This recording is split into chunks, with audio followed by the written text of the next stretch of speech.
All India मजलिस इत्तेहादुल मुस्लिमीन की अगर बात करें तो राजनीतिक तौर पर एक बेहतरीन स्टैंड लेते हुए ऑल इंडिया मजलिस इत्तेहादुल मुस्लिमीन इन दिनों नज़र आ रही है। पिछड़ा दलित आरक्षित मुस्लिम समाज के साथ वो एक बिग बाकी के तौर पर खड़े होते हुए नज़र आ रही है, लेकिन इसी ज़िमन में कई अन्य जो मफाद परस्त नेता है एमआईएम के अंदर वो ये बात को अच्छी तरह से जान रहे हैं कि उनकी सत्ता हमेशा बनी नहीं रहेंगी और इसी के चलते जिस तरह से बगावत की लू चल पड़ी है वो कहीं ना कहीं बहुत दूर तक जो तो नहीं जाएंगी, क्योंकि इस तरह से डैमेज कंट्रोल की बात की जाए तो हर पॉलिटिकल पार्टी को बहुत जल्दी से वो मिल ही जाता है। तो इस बार भी ऑल इंडिया मजलिस इत्तेहादुल मुस्लिमीन को महाराष्ट्र के अंदर, खास करके औरंगाबाद के अंदर जिस तरह से पिछली दफ़ा देखने को मिला उसी तरह का कुछ रवैया यहाँ पर भी देखने को मिल रहा है। और जो नाराज़ आज एमआईएम से हो चले हैं वो एक वक्त में इसी एमआईएम के गुणगान गाते थे, इसी एमआईएम को लेकर जो तो चर्चा का विषय बनते थे। ये वो नेता है जिनकी सत्ता उस वक्त थी, लेकिन अब धीरे धीरे जो तो ये इसको जो तो बड़े पदाधिकारियों ने अधिकारियों ने समझा और जो है तो उनको इस तरह से कोर कमेटी से हटाया। उसके बाद जो है तो कहीं ना कहीं ये तो धान लिया है और कई ऐसे इल्ज़ाम लगाते हुए वो सामने आए। दूसरी तरफ अगर देखा जाए दोस्तों तो जब कोर कमेटी बनाई जा रही थी तो इसमें ये ही बात जो है तो कर देनी चाहिए थी कि आप दोनों ही यानी कि बाप बेटे इम्तियाज़ जलील और इम्तियाज़ जलील के बेटे ही क्यों इस कोर कमेटी के अंदर है। तो ये बात अगर उस वक्त कह देते जब इलेक्शन नहीं थे, जब कमेटियाँ बनाई जा रही थी, तब जो है तो ये बात कहनी चाहिए थी। लेकिन एंड वक्त में जब डिस्ट्रीब्यूशन हो चुका था टिकटों का बंटवारा हो चुका था, तब जो है तो ये कहा गया जब उनको उनके मफाद के नेताओं को टिकट नहीं मिला या फिर उनके बेटों को टिकट नहीं मिला या फिर उनके रिश्तेदारों को टिकट नहीं मिला जिनको इन्होंने वादा कर चुके थे। इसी के चलते कहीं ना कहीं ये राजनीतिक असर देखने को मिला और महाराष्ट्र की जो राजनीति के अंदर ऑल इंडिया मजलिस इत्तेहादुल मुस्लिमीन अपने आप को मजबूत कर रही थी, तो उसको डैमेज करने का इन लोगों को एक सुनहरा मौका मिल गया।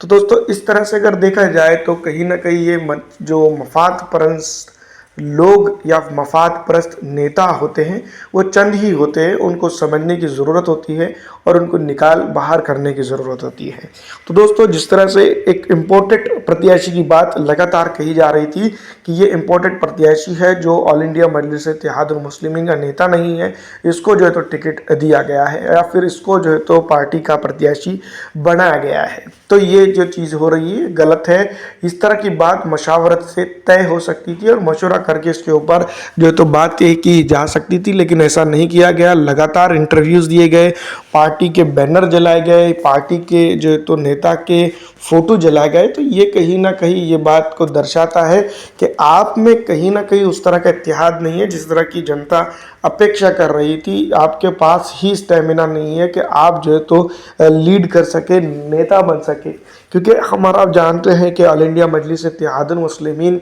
की अगर बात की जाए तो मजलूमों के लिए, दबे कुचले लोगों के लिए, पिछड़ों के लिए, आरक्षित समाज की जो तो एक बेबाक आवाज़ बनकर उभर रही थी। तो कहीं ना कहीं इसको इस इलाके के नेताओं ने ही तोड़ने की जो नापाक कोशिश की है उसका रिजल्ट अब देखने को मिल रहा है।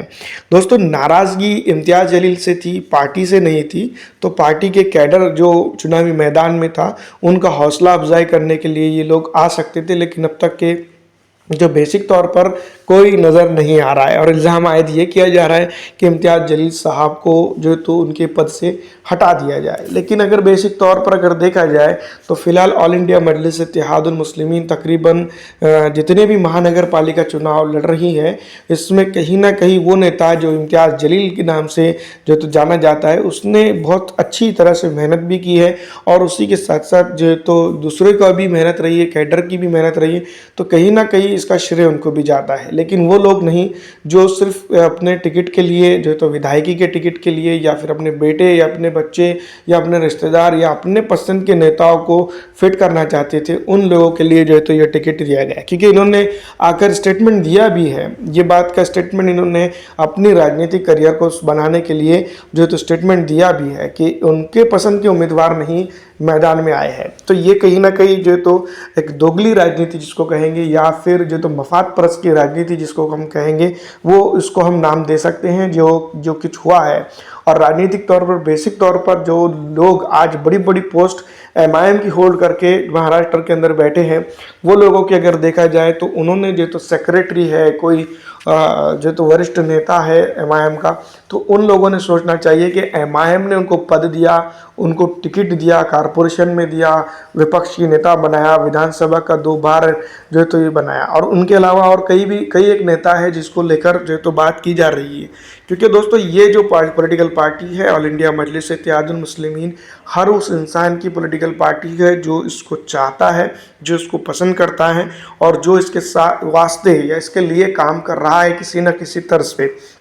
ये हर उस इंसान की पॉलिटिकल पार्टी है जिसको लेकर जो है तो चिंता होती हुई नजर आती है। तो एमआईएम के बारे में अगर देखा जाए तो जिस तरह से इसको तोड़ने की साजिश की गई है, जो नापाक साजिश है, जनता इसको समझ चुकी है और जनता इसको जान रही है, देख रही है, समझ रही है। तो आने वाले दिनों के अंदर इसका गहरा असर जो है तो पॉलिटिकल इस पर इम्पैक्ट पड़ेगा, और जो है तो जनता ये बात समझ रही है कि इस बार जो है तो किस तरह का माहौल पेश किया जा रहा है, खास करके इम्तियाज़ जलील साहब को लेकर। दूसरी तरफ ये वो नेता है जो कह रहे हैं कि फारूक शाब्दी साहब ने क्यों एमआईएम छोड़ी, जाकर आप देख लीजिएगा कि वही फारूक शाब्दी साहब को लेकर इम्तियाज़ जलील पे निशाना बनाया जा रहा था। वही फारूक शाब्दी साहब एक न्यूज़ चैनल के अंदर जब उन्होंने पार्टी रिज़ाइन की, उसके बाद उन्होंने उनकी खुद तारीफ़ की है कि वो नेता नहीं है, वो लीडर है इस इलाके के अंदर, जो है तो जैसे पार्टी को खड़े करने में उनका भी बहुत अहम रोल है।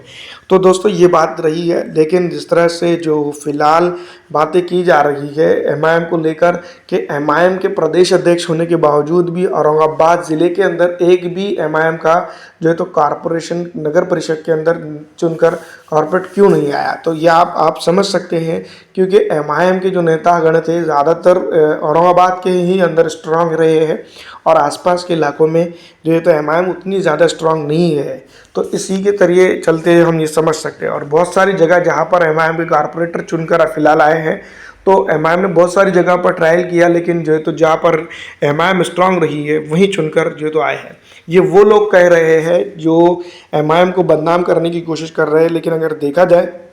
तो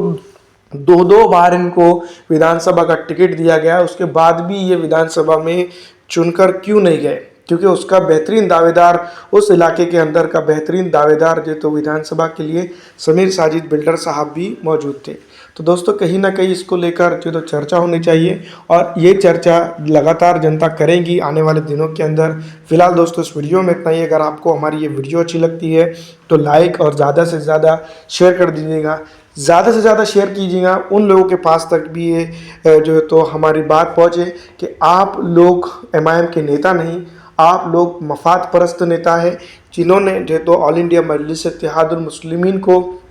तोड़ने की नापाक कोशिश की है। और अभी भी आप जो है तो ऑल इंडिया मजलिस इत्तेहादुल मुस्लिमीन के लिए